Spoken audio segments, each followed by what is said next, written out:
Okay, I am trying to build my new gigging system. It's based off of it's a computer-based system. In this case, I'm using a Think Center, one of those small PCs. There's two of them here. They're both slightly different, but the ports are the same. And my visual monitoring is based off of two small, you can see how small they are. This one's, I think, a 7-inch screen, and this one's, I think, a 10-inch screen. High resolution, though. It's the 2,800 something or other. This one's a 1200 by 600 resolution, I believe. So I finally now have a process to get them to boot up, because they don't always, when the computer boots, especially this one's running Windows 10, this one's running Windows 11, and we're showing the Windows 11 system right now. It doesn't always boot the screen up, and so I've written a process for it here for what to do. It's basically just to remove power. If you don't remove power, then somehow it remembers the configuration and doesn't power things up. It doesn't power up the screens. Anyway, that's the screen thing. I'm running the system with Gig Performer, in this case Gig Performer 4. It's a VST based system, and it'll take both MIDI and then do the sound generation in memory. And for sound generation, I'm using pretty much exclusively the Steinberg Halion synthesizer, soft synthesizer, a VST synthesizer, or a VSTi. I'm installing it right now after a bunch of finagling. I had bought a non-E-lock, I forget what they call them. I bought the version that could only run on one computer, but I wanted redundancy for this. So I actually now have 3 computers. They're all very similar to this. The one that I have in the control room in the studio was my test synthesizer, and where I programmed all of the sets, the setups, the synthesizer setups for at least the Dino Martini's set repertoire that we have. It's not the entire repertoire. I've programmed, I don't know, about 150 songs, maybe 200 songs on there. And those are songs that we've been doing for the last couple of years regularly. So, but it's not all of them. So my old system has all of those ones, but I'm moving from that. Anyway, so right now I'm installing my Steinberg Halion 7 in here.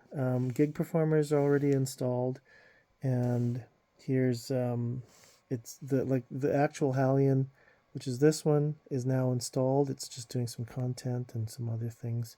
I don't know what this tails is. Oh geez, that's 5 gigs. I don't think I want that. I'm going to cancel that one. That's a lot for probably testimonials. The FM Lab, yes, I'll take that. I think that's probably an FM synthesizer in software. Content, holy crap, that's a lot of content. I don't think I want that either. I'm going to cancel that one.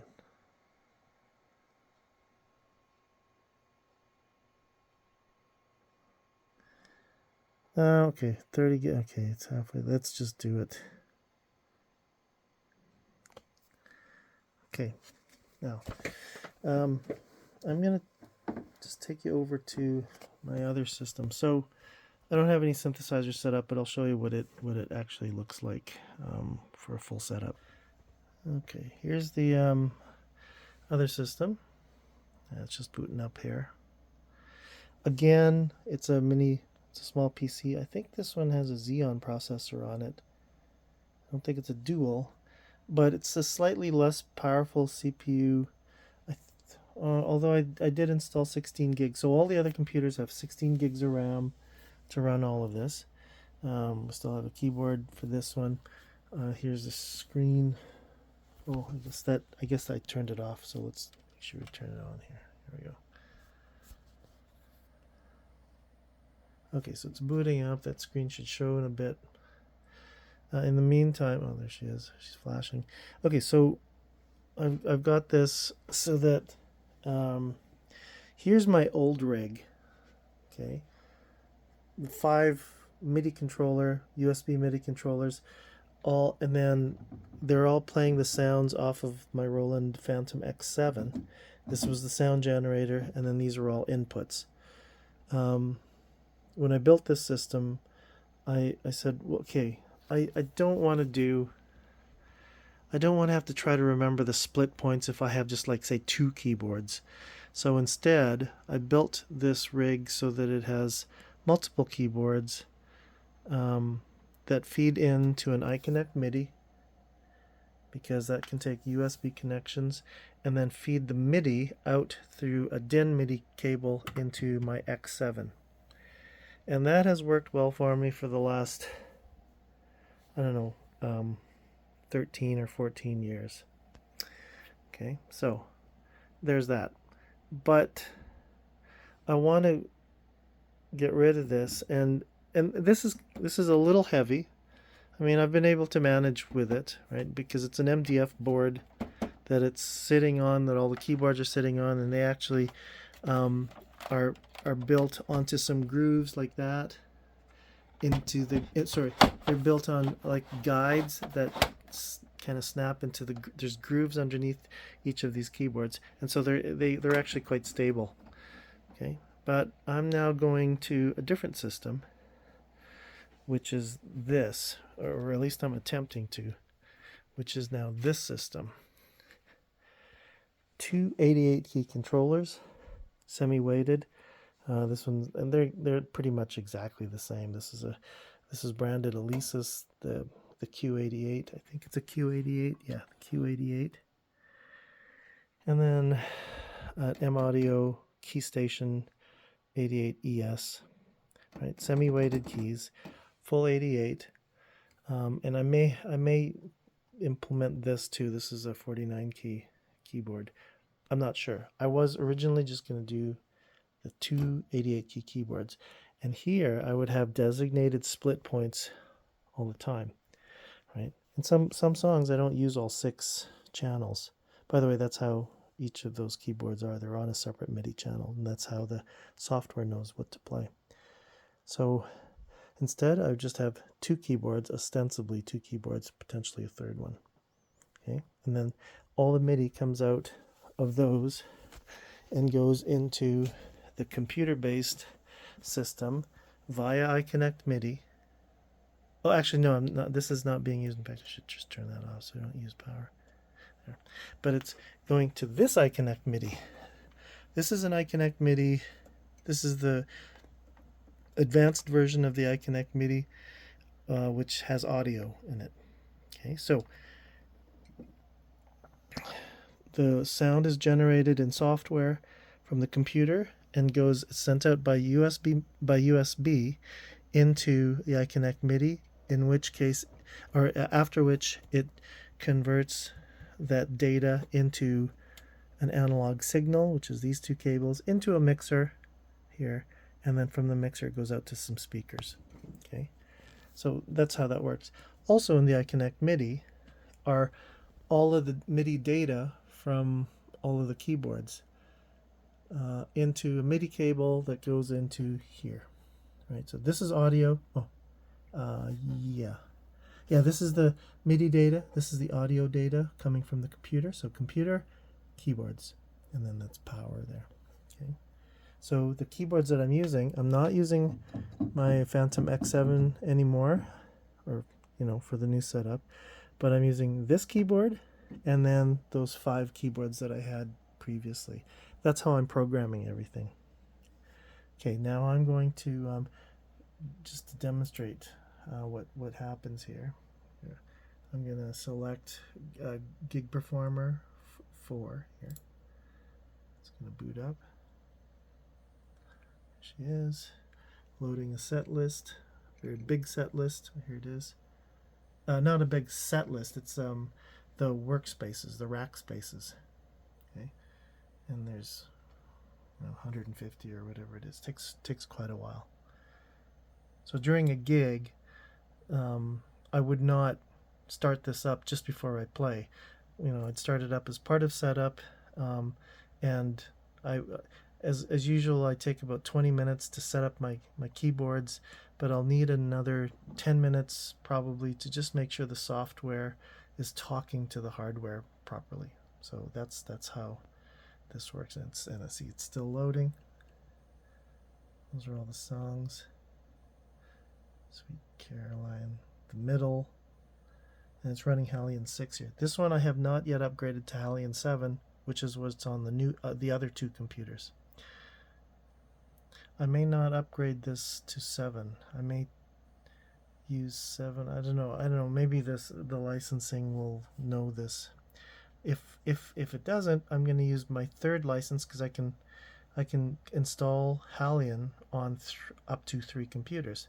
I may use that on the other studio computer, like the actual studio computer, as a sound source for running my FL Studio on the more advanced computer. My regular recording rig is running Cubase and Wavelab.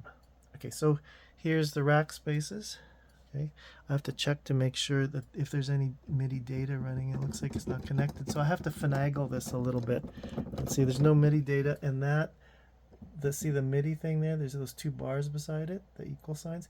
Those should light up when I'm playing the keyboard, and it's not. So I have to, coax it into talking to this thing. Just let me see. I'm going to try disconnecting this and then reconnecting it and seeing if no, still not. Oh, there we go. There we go. Okay, so since power went off, I have to just assign. So the way that these work, these are all going to be on separate MIDI channels. This one's channel 2. This one's going to be channel 3. 0, 3. This one will be channel 4. I have to do this because it's the way it's built is it does not remember what MIDI channels. It's kind of just temporary. There might be a way to permanentize it, but it doesn't. Okay, so channel 1, channel 2, 3, 4. This one does remember its MIDI channel, so this is always 5. And this one's supposed to be channel 6. And the way I do that is to go program and then press program, press a key, and there should be.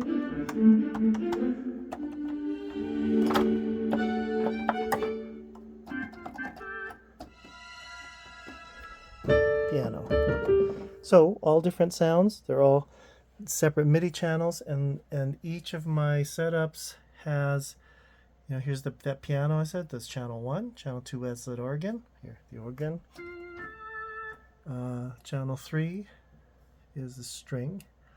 I always abbreviate STR. It's a high string. Channel 4 up here is a violin.